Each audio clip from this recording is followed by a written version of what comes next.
Hey guys, Dan Central here, and welcome to part 3 of my Q&A subs answer session.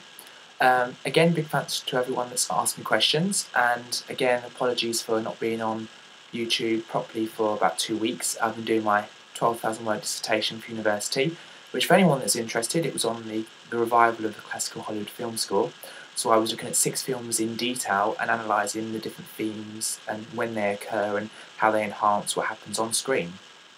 So I was looking at Jurassic Park, Home Alone, and Hook for John Williams, and I was looking at Star Trek: First Contact, Gremlins 2, The New Batch, and The Mummy for Jerry Goldsmith, and just kind of analysing where the films happen. And I had to transcribe and write out the music for some of them to kind of show visual examples as well.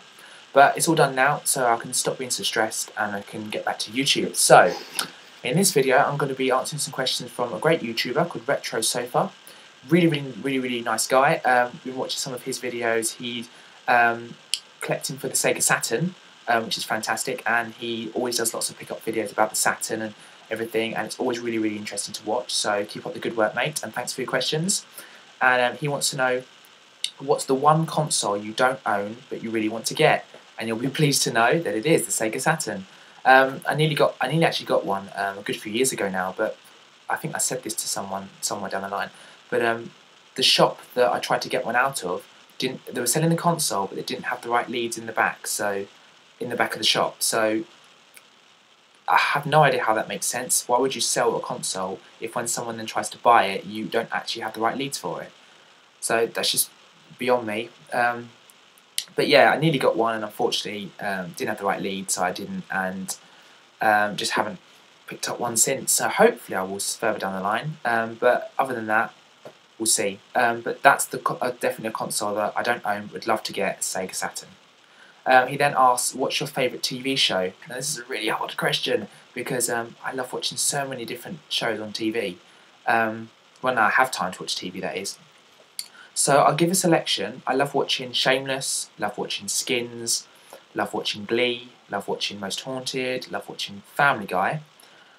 If I had to choose, I'm not going to choose Shameless or Skins because they're quite similar. I probably at the moment would choose Glee just because it's on at the moment, and I love singing and dancing shows. So I probably at the moment would say Glee just because it's really popular, it's doing really well, which is great, and I'm really enjoying watching it every week. So that would be that one. He then asks, what's your favourite book? To be honest, I don't really have a favourite book, although there's loads of loads of books, sorry, that I love reading. I loved reading all the Harry Potter books when they came out. I've just started reading 1984 by George Orwell, which is a really good book. And I might look into reading Animal Farm by George Orwell as well. But one book that I read from cover to cover and absolutely loved was a book by Johann Theorin called Echoes from the Dead. It's just a really good book. It's a bit like a murder mystery kind of thing. It's all about a woman whose 5-year-old son disappears one day. He kind of climbs over the brick wall at the end of their garden, and he meets a stranger. And then next thing you know, he's gone and he's never to be seen again. And the whole book keeps you guessing all the way through, and you're trying to figure out what happened to the boy. Did he die? Is he living somewhere else? It's a really good book, and there's so many suspects in it, and you're constantly thinking, who is it? And it's really annoying because the book was pointing towards like a certain person, like throughout most of it. So I was thinking, yeah, it's definitely got to be him. Of course it is, because there's nowhere it can. And then right at the end, it's a big twist, and it wasn't. It was someone else, and it's like, ugh. But it's absolutely great book. I'd really recommend it if you want to kind of read kind of a thriller, kind of murder mystery kind of book. I mainly got this because I got bored on the train journeys to and from uni, so I just would sit there reading it.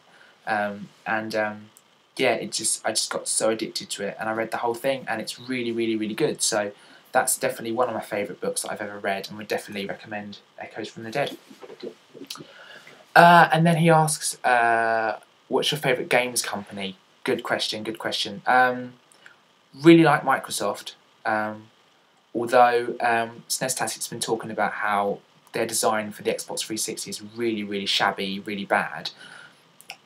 Yeah, I agree it could have been made a bit better, but I think the way it is, it's actually pretty good. It looks nice. I mean, the 360, which way am I moving? Because it's flipped for me. 360 is here. Looks really good. I've got an Xbox Pro, and it does the job really, to be honest. Yeah, it makes loud whirring noises whenever you're trying to play games, and it can be quite annoying because it's quite loud. But other than that, I'm quite happy with it, to be honest. I mean, I do agree that the PS3 Slims and PS3 Slims and normal PS3s do look really nice as well. But it's just personal preference, to be honest. But having said that, although I love Microsoft, I'd probably go with Sega just because I grew up on Sega consoles and just love the Mega Drive. You know, I love my Game Gear. I love my Master System. I love my Dreamcast. So yeah, I probably would say if I had to choose Sega. So yeah, thanks a lot for your questions, Retro Sofa.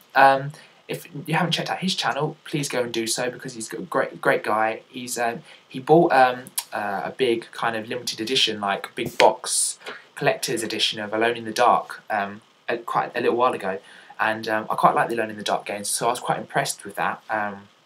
So yeah, do go and check out his channel because it's really good. Okay, now I've changed my t-shirt just because I felt like a change. So the next set of questions I'm going to answer, guys, is from a really nice guy, a YouTuber called 28 Steve Ryan. I had to check a few other channels that had, you know, mentioned his name as in tag videos and stuff, so that I can make sure I pronounce that right. So I'm hoping it is 28 Steve Ryan. And he's asked me 3 questions, so thanks a lot for this, mate. Really appreciate it. And his first question is, what's your favourite food or meal and drink? It's pretty good. So that's what I like about doing Q&As and things, that it's not all going to be gaming related, which is nice to kind of have a bit of variety in there. So this is going to probably freak some people out and they're probably like, what? But my favourite food ever is cauliflower cheese. I absolutely love it. It's funny because cauliflower on its own is a bit bland and I'm always like, I can take it or leave it, but once it's put with cheese and you've got cheese sauce all over it and stuff, it's my favourite food ever. I can eat it for days on end and still not get bored with it. So yeah, it's probably going to make people think that's weird, but it is my favourite food ever. And my favourite meal, well, definitely one of my favourite meals anyway, is mince and onion pie, because I love mince and onion pie, and like cheese mash. You probably would have gathered by now that I like a lot of cheese. So yeah, cheese mash and just some veg, so peas or carrots, whatever. And that would probably be one of my favourite meals. And then favourite drink, Dr Pepper. Without a doubt, Dr Pepper is one of the best fizzy drinks that there is out there. As well as cherry coke. I absolutely love cherry coke as well. So that's that one. So thanks for that question. That's quite a good one. And then his next question he asks is, what would you change about yourself? What would I change about myself? Probably being so shy, to be honest, and being so sensitive. You know, when I'm meeting new people, I'm really bad. I'm always like, hi, I'm Dan. And I get really stupid. And I'm never confident at all. And I think that's why I always find it hard to kind of, you know, talk a lot to people, because I always end up saying silly things and they're just like, okay. So I'm quite quiet as well.